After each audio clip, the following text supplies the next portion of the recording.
Haruskah Aceh yang sejak tahun 1200 Masehi sudah menjadi pusat perdagangan dunia menjadi teronggok di sudut Nusantara?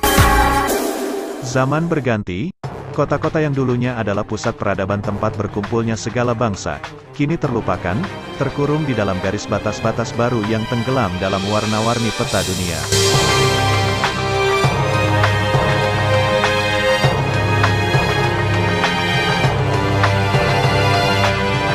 Pedagang Utsmaniyah berteriak kegalangan kapal, saat pedagang Aceh bergegas bola-bali menyusuri pelabuhan, menjual barang mereka. Sejumlah kapal dagang dari perusahaan Hindia Belanda duduk di dermaga, dipenuhi dengan rempah-rempah mahal dan eksotis untuk dibawa mengelilingi Eropa. Ini adalah Kesultanan Aceh, yang dulunya adalah salah satu kerajaan paling kuat di Asia Tenggara.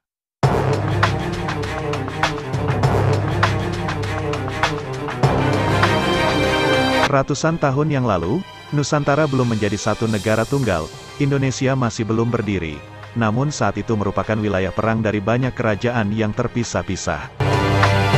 Kekuatan kolonial besar Eropa melihat kerajaan-kerajaan ini sebagai sebuah kesempatan untuk memperluas kekayaan mereka yang terus meningkat, dan banyak di antara mereka menciptakan hubungan perdagangan dengan kerajaan-kerajaan. Kesultanan Aceh terletak di posisi yang strategis, di ujung barat Indonesia. Banyak perdagangan di Asia Tenggara masa lampau melewati Aceh, dan pedagang menyebarkan budaya mereka ke Aceh lebih dulu. Kekaisaran Turki Utsmaniyah memiliki hubungan perdagangan dan pertahanan yang kuat dengan Aceh, dan menyebarkan ajaran Islam ke Aceh, yang akhirnya menyebar ke wilayah lain Nusantara.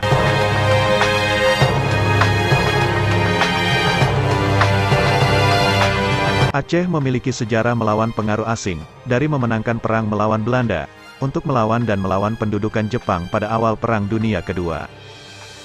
Pada tahun 1953, segera setelah Perang Dunia Kedua selesai dan pembentukan negara Indonesia Merdeka yang bersatu, tokoh memerdekakan Indonesia di Aceh memberontak lagi dalam bentuk DITII, Darul Islam, Tentara Islam Indonesia.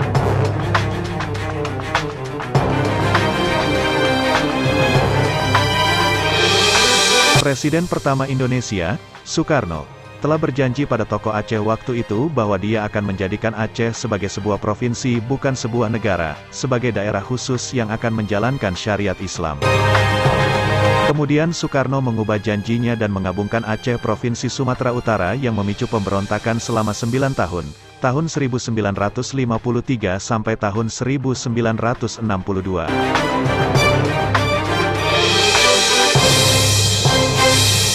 Setelah selesai persoalan pemberontakan DITII, Aceh kembali bergejolak melalui Deklarasi Gerakan Aceh Merdeka, GAM, diciptakan pada tanggal 4 Desember tahun 1976 oleh Hasan Tiro ketika banyak perkebunan minyak dan gas Amerika mulai mengeksploitasi sumber daya alam di Aceh. Eksplorasi sumber daya alam ini dibuat dengan persetujuan pemerintah negara Indonesia, yang orang Aceh dirasakan tidak mewakili mereka. Mereka meminta infrastruktur baru di Aceh, dan Aceh merdeka.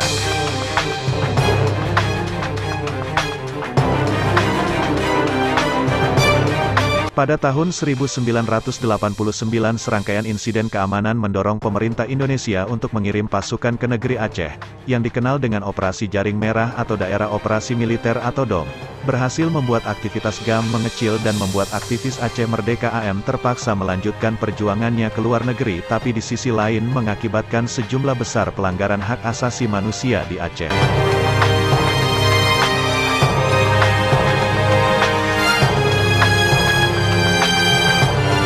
Ketika Orde Baru runtuh dan Presiden kedua Indonesia Soeharto mengundurkan diri, 1998, akibat reformasi di Indonesia, ketegangan di Aceh meningkat kembali. Pemerintah menanggapi meningkatnya keresahan masyarakat dengan mengirimkan ribuan tentara BKO negara Indonesia.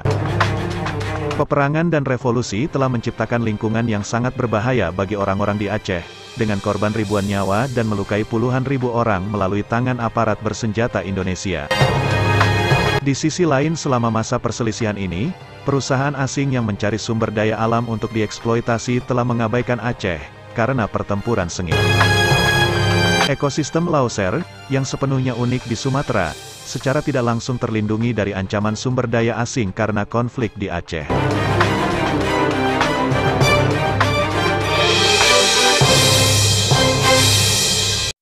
Konflik antara pemerintah Republik Indonesia dengan GAM terus berlangsung sehingga pemerintahan Megawati Soekarno Putri, Presiden keempat, menerapkan status perang dengan GAM melalui operasi darurat militer di Aceh pada tahun 2003, dan mengirimkan 12.000 pasukan ke Aceh.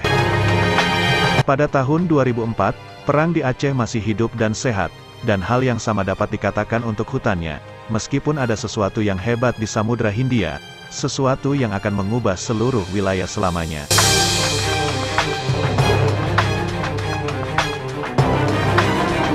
Sebuah gempa 8,9 pada skala Richter di tengah laut menciptakan gelombang tsunami yang menewaskan lebih dari 170.000 orang Aceh, dan menyebabkan Gerakan Aceh Merdeka menandatangani sebuah kesepakatan damai dengan pemerintah Indonesia pada tanggal 15 Agustus tahun 2005 di Helsinki, Finlandia. Sekarang Aceh merupakan target utama eksploitasi, dengan perkiraan 500.000 orang kehilangan tempat tinggal dari gelombang pembukaan perkebunan sawit, perkebunan karet, pembukaan pabrik semen sampai penambangan emas dan penambangan batu bara. Warga Aceh berada dalam kesulitan serius. Menjual tanah keluarga ke perusahaan perkebunan asing untuk bisa memperoleh uang agar anak-anak mereka bisa berkuliah di universitas, untuk membayar tempat tinggal, atau untuk melunasi hutang yang meningkat.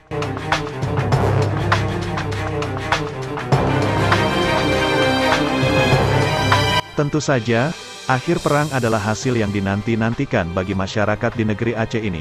Perang Aceh, tahun 1976 sampai tahun 2005, telah menewaskan 15.000 jiwa, dan pada dasarnya menghentikan semua pembangunan ekonomi regional selama 30 tahun. Dengan sumbangan 7 miliar dolar untuk sumbangan yang dikumpulkan dari donor di seluruh dunia, Aceh saat itu sangat berbeda dari Aceh sebelum tahun 2005. Tsunami mungkin telah menghancurkan ratusan ribu nyawa, namun memberikan peluang untuk membangun Aceh baru. Sistem transportasi secara besar-besaran meningkat di seluruh negeri, memungkinkan evakuasi yang lebih cepat dan aman dalam kasus bencana lain seperti ini.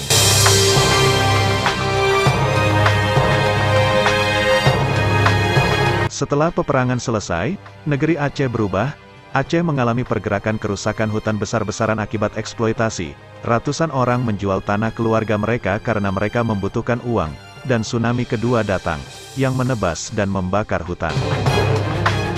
Tsunami baru yang tidak terlalu legal dan ekspansif serta merusak melanda ekosistem Lauser, dan lebih banyak penebangan hutan daripada sebelumnya, yang dilakukan atas nama dalih investasi dilakukan oleh perusahaan nasional maupun internasional.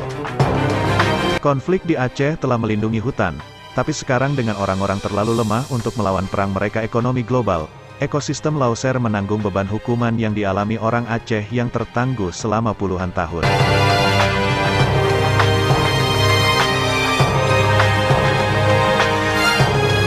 Eksploitasi alam besar-besaran tidak pernah menguntungkan bagi alam dan masyarakat sekitar.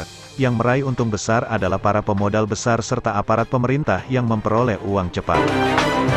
Pengundulan kawasan cagar alam di Kuala Tripa oleh perusahaan pertambangan batubara bukan hanya membuat penduduk tersingkir tapi juga memusnahkan kawasan harimau Sumatera Purba yang mencari makan kepiting turun dari hutan leser melalui hutan bakau ke tepi pantai.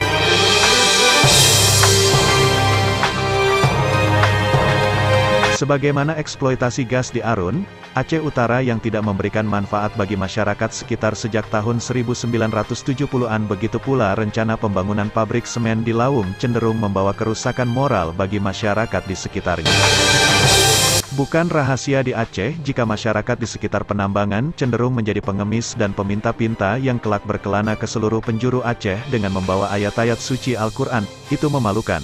Apakah Aceh harus tidak ramah investor? Jika pemimpin Aceh hari ini mau belajar sejarah sedikit saja, maka seharusnya mereka memahami bahwa kemajuan Aceh di masa lalu adalah bukan dengan merusak alam, bukan dengan menjual sejengkal tanah demi perkebunan kelapa sawit misalnya, tapi dengan memanfaatkan alam, lokasi geografis yang strategis untuk turut andil dalam perdagangan dunia.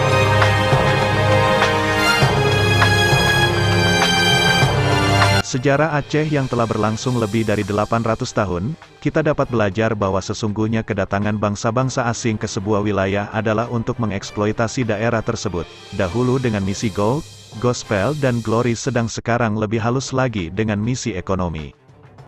Masalahnya adalah sanggupkah kita melihat anak cucu menjadi babu di negeri sendiri, jika yang menjadi suri tauladan bagi kita adalah para leluhur, maka pilihannya adalah lawan.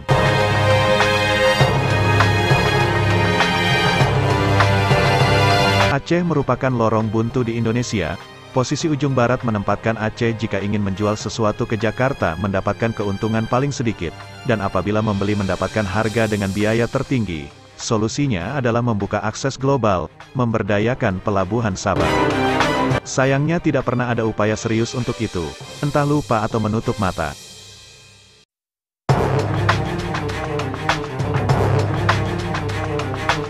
Haruskah Banda Aceh yang sejak tahun 1200 Masehi sudah menjadi pusat perdagangan dunia menjadi teronggok di sudut Nusantara? Bahwa Bandar Aceh Darussalam pernah menjadi sebuah kota kosmopolitan, baginya adalah tempat bercampurnya ras yang menghuni dunia. Kita kini mendengar kata kosmopolitan, yang terbayang adalah Hong Kong, New York, Singapura, Tokyo, London, Paris, sama sekali bukan Samarkand, Bukhara, Damaskus, Merv, Esfahan, Baghdad, atau Bandar Aceh. Zaman berganti, kota-kota yang dulunya adalah pusat peradaban tempat berkumpulnya segala bangsa, kini terlupakan, terkurung di dalam garis batas-batas baru yang tenggelam dalam warna-warni peta dunia.